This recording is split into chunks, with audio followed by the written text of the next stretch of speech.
Plus two second year समस्त छात्र छात्री plus two second year पिला माने आमे एजुकेशन पढ़ुले लगातार भाव में क्लास चली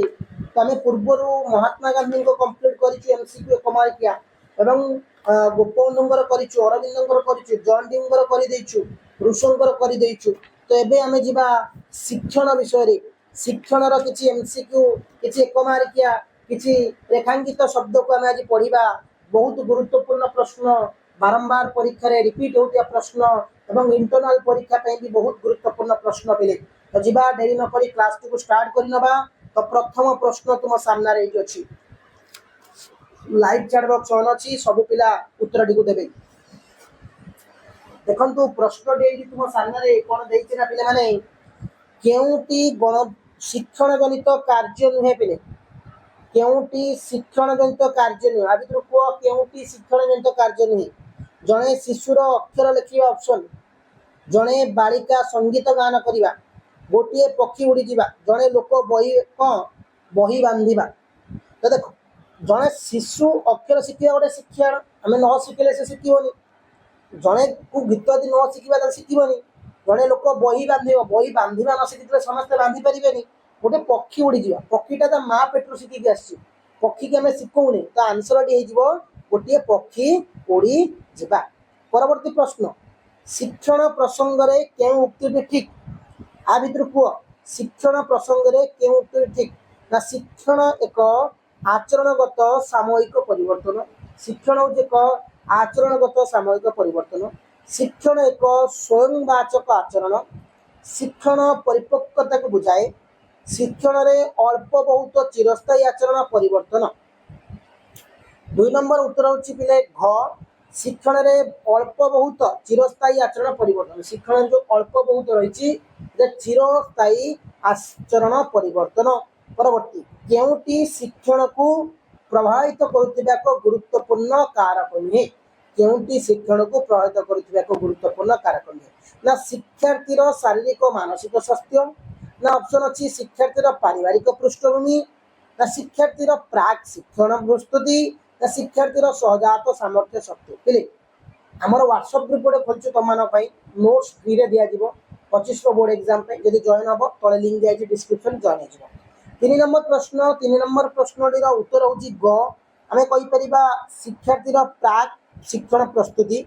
परवर्ती प्रश्न शिक्षण प्रक्रिया संबंध रे दिया जाइतिबा केउ उक्ति ठीक नुहे शिक्षण प्रक्रिया संबंध रे दिया जाइतिबा केउ उक्ति ठीक नुहे अनुभूति जगु व्यवहारिक परिवर्तन हुए ना अभ्यास जगु व्यवहारिक परिवर्तन हुए ना शिक्षादान जगु व्यवहारिक परिवर्तन हुए ना परिपक्वता जगु व्यवहारिक परिवर्तन हुए पिले तो हमर एटी उत्तर टी 4 नंबर रहि जिवो पिले घ परिपक्वता जगु व्यवहारिक परिवर्तन हुए पिले परवर्ती प्रश्न शिक्षण को अनुभूत माध्यम रे आचरण रो परिवर्तन बोली की व्याख्या करथिले शिक्षण को अनुभूति माध्यम रे आचरण रो परिवर्तन को बोली की व्याख्या करथिले पावलोव करथिले स्किनर करथिले गेट्स करथिले ना मून करथिले 5 नंबर प्रश्न रो उत्तर डी कोन होची पिले माने ना हमें कहबा 5 नंबर प्रश्न रो उत्तर डी होची ग गेट्स पिले जो माने गेट्स मारुचंती उत्तर ठीक अछि पिले 6 नंबर प्रश्न शिक्षण रो अर्थ कोन पिले जो शिक्षण अछि से शिक्षण रो अर्थटा कोन पिले ना समस्या रो समाधान ना आचरणगत परिवर्तन ना परिवेष्टिनी समयोजन ना उपरोक्त समस्त पिले 6 नंबर प्रश्न उत्तर होची घ जो पिले माने उपरोक्त समस्त मारुचंती उत्तर ठीक अछि शिक्षण को प्रभावित करुथिबा उपादान होची डैश पिले शिक्षण को प्रभावित करुथिबा उपादान होची डैश शारीरिक स्वास्थ्य मानसिक स्वास्थ्य वंशानुगुण एगुड़िक समस्त पिले 7 नंबर प्रश्न आंसर होची एगुड़िक समस्त पिले एगुड़िक समस्त शिक्षण प्रक्रिया रे परिवर्तन होइते शिक्षण प्रक्रिया रे परिवर्तन होइते डैश पिले व्यक्तिर व्यवहार व्यक्तिर प्रेरणा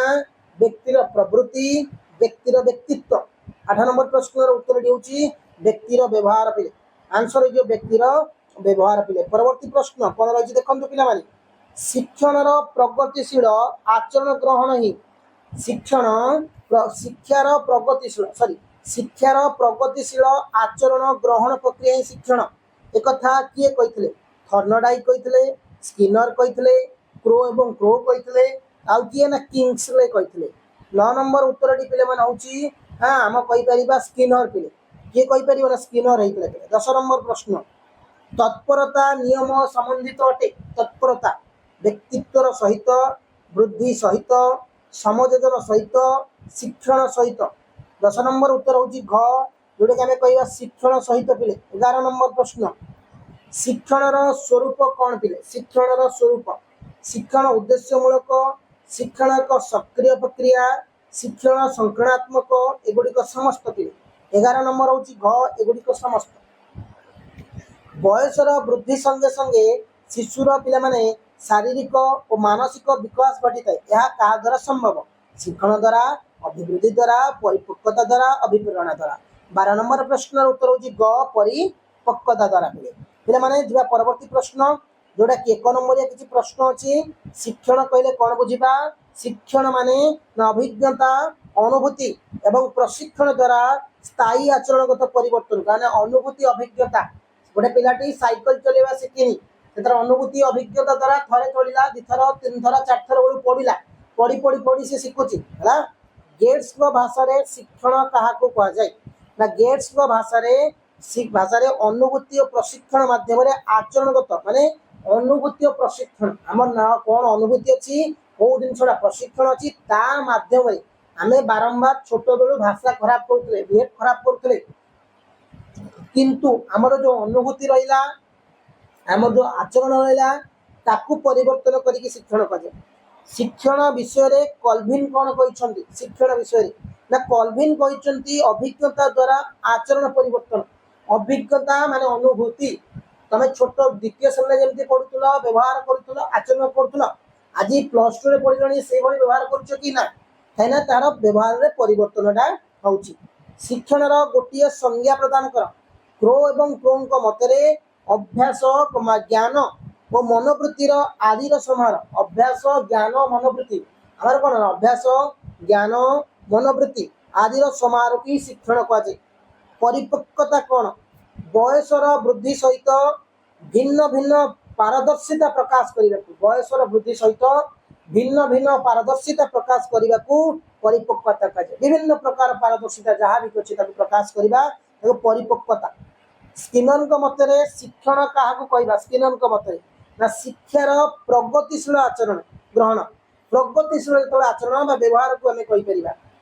शिक्षण एक प्रमुख वैशिष्ट्य पिला माने शिक्षण आचरणगत परिवर्तन घटे पिले शिक्षण एक स्वरूप लिखा ना शिक्षण एक निरवच्छिन्न उद्देश्यमूलक प्रक्रिया अटे शिक्षण को प्रभावित करुवा गोटे उपादान लिखा शारीरिक मानसिक शिक्षण कौन प्रभावित कर शारीरिक प्रभाव करुच्ची मानसिक स्वास्थ्य शिक्षण को प्रभाव कर दुईट जिन शिक्षण जब शरीर मोर भल ना मुझे पाठ शिखी पारि जब मो मन भल ना तुम पढ़ो तुम मन भल नथिले तुम पाठ शिखी पार ओके तो जो मैंने भी आम व्हाट्सएप ग्रुप में जॉइन डिस्क्रिप्शन लिंक जाइए जॉइन हो नोट्स दिया फ्री तो थैंक यू पे जय हिंद।